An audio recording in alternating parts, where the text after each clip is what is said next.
Imagine it. The year is 1848. Elizabeth Cady Stanton and Lucretia Mott were putting together a convention. This 2-day event would be taking place in Seneca Falls, New York, and it would be in mid July, covering topics such as the social, civil, and religious condition of the female of the time. Oh, and women's rights. They wouldn't have known it at the time, but the Seneca Falls Convention was the birthplace of the women's suffrage movement. And that meant eventually it would lead to women getting the right to vote. But more on that later. First, let's talk about what led up to that summer in 1848. Well, in the 1840s, leading up to this time, you have a group of women who are going out of their way to push societal boundaries to see what they can accomplish. And it was a cause that was interesting enough that even a bunch of men joined in to help. For example, in 1831, Reverend Charles Grandison Finney started allowing women to pray aloud in mixed groups.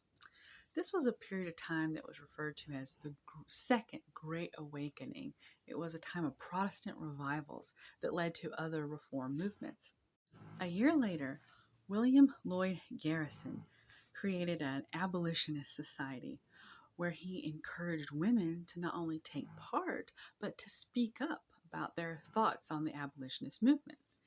And there were a great deal of men that were so offended by women participating that they started their own societies for abolitionists. The 1830s was also a time where women were starting to gain notoriety as writers and speakers, including Lydia Marie Child, Frances Wright, the Grimke sisters, Abby Kelly, and Ernestine Rose. By 1840, Lucretia Mott and Elizabeth Cady Stanton were headed to London with their husbands to the world's first anti-slavery convention.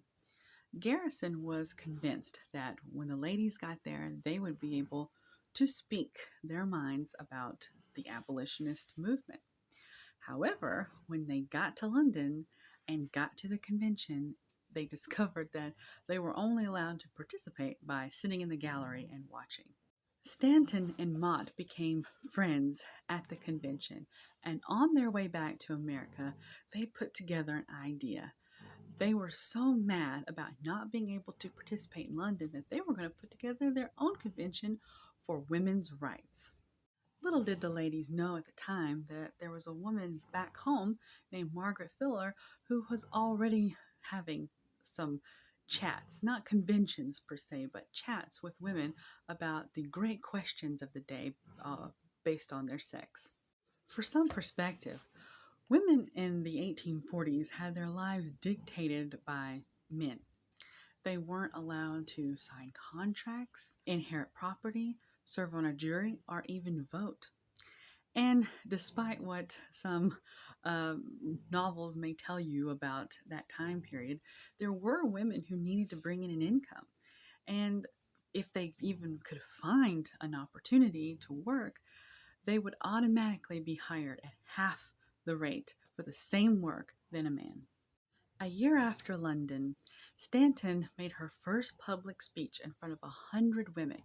The topic was on the temperance movement, which was any way you can to avoid alcohol. But it turns out she was a pretty powerful speaker. A year later, Stanton met up with Mott to talk about this women's rights convention. And it would be another 5 years before they got together again to talk about it. And by this point, Mott had begun hosting public discussions of her own in Philadelphia on women's rights. Once Mott made it up to Seneca Falls to have the discussion about the Women's Rights Convention with Stanton and the local Quaker women, the convention was set. Over the course of those 2 days in mid-July, there were 6 sessions, and topics such as law, humor, and societal roles were part of the discussions. Stanton also brought the Declaration of Sentiments, which was signed by 1/3 of the attendees, which there were 300 people who came, including Frederick Douglass, who was the most important African American civil rights leader and activist of the 1800s. The Declaration of Sentiments is essentially the Declaration of Independence, but for women's rights. And Stanton had the language mirror that of the Declaration of Independence, where all rights for men and women are equal. Historian Judith Wellman said of the Declaration of Sentiments that it is the single most important factor in spreading news of the women's rights movement around the country in 1848 and into the future. In the aftermath of the convention, there were both positive and negative reviews. Here's one from the National Informer. This forms an era in the progress of the age, it being the first convention of the kind ever held, and one whose influence shall not cease until women is guaranteed all the rights now enjoyed by the other creation, civil, social, and political. And this is from the One-Eyed Whig. This bolt is the most shocking and unnatural incident ever recorded in the history of womanity. If our ladies will insist on voting and legislating where gentlemen will be our dinners and our elbows, where our domestic firesides and the holes in our stockings. Of course, the reaction from the religious was one of condemnation.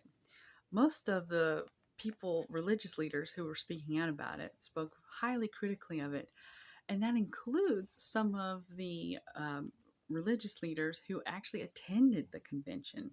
Following the success of the Seneca Falls Convention, a few years later, the National Convention of Women's Rights took place, and it continued to take place every year up until the Civil War, about a decade afterward. Of course, the main focus was the right to vote. Although they jump-started the women's suffrage and women's rights movement, Elizabeth Cady Stanton and Lucretia Mott would pass away before ever being able to cast their own ballots. Women finally gained the right to vote with the 19th Amendment added in the year 1920, 72 years after the Seneca Falls Convention.